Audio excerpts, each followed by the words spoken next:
waan idin salaamayaa dhammaan dadka ku xiran channelkani rajo iyo nolol.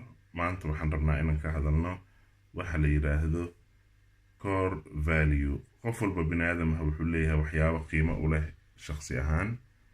marka core value-ga waxaa la rabaa in uu leeyahay core value-ga ama waxyaabaha qiimaha ku leh waxay leeyihiin wax base ah ama sal u ah.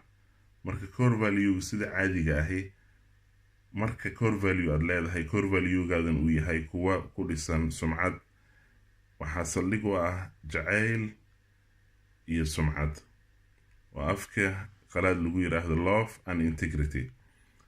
jacaylka aad leedahay waxaa la rabaa in uu qayb ka yahay dulqaad, naxariis, cafin, aaminaad, in aadan noqonin qof danaysta ah oo micnaha danihiisa keliya fuliya. waa in mararka qaar ama inta badan danaha gaarka ah aad u dhaaftaa kuwa guud ee wanaagga ku jiro. sidoo kale naxariis guud iyo in aad tahay qof ilaalin kara waxyaabaha qiimaha leh uu aaminsan yahay.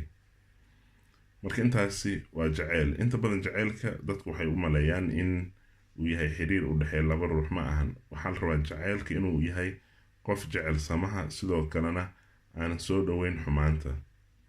integrity waa sumcad. maxaa sumcadaada maxaa astaan u noqon kara?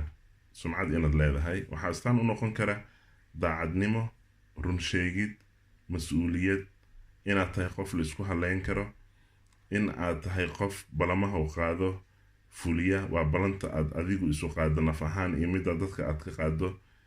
decency oo ah inaad tahay qof wanaag lagu yaqaano, qof cadaalad lagu yaqaano, qof sidoo kale commitment leh, micnaha mabaadi'da uu aaminsan yahay ama balan hadduu qaado kasoo bixi kara. marka personal value-gaada waa inuu intaasi ay saldhig u yihiin. haddii waxaa jiri kara shakhsiyaad sidoodaba aanan lahayn personal value. personal value-ga ma ahan wax sahlan, waa wax aada u weyn. haddaad ilaahay aaminsan tahay, waxyaabaha lagaa filan kara waxaa ka mid ah in core beliefskaaga, waxyaabaha aad aaminsan tahay inay astaan u yihiin qiimaha aad rabtid inaad ku noolaato. dabcan waalidiinta, macallimiinta, saaxiibada iyo dadka kale aad xiriirka la leedahay waxay saameyn ku leeyihiin waxyaabaha adiga qiimaha ku leh.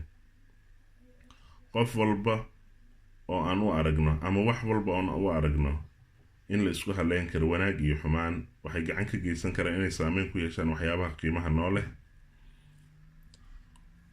iyo sidoo kale sida aan u turjuman karno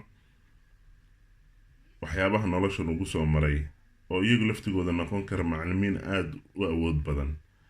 waxaan sidoo kale u baahannahay in sidaan u turjumanayno waxyaabaha ama casharada nolosha lagu soo mara inay mararka qaar noqon karaan kuwo qalad ah, gaar ahaan marka caruurnimada aynu ku jirno.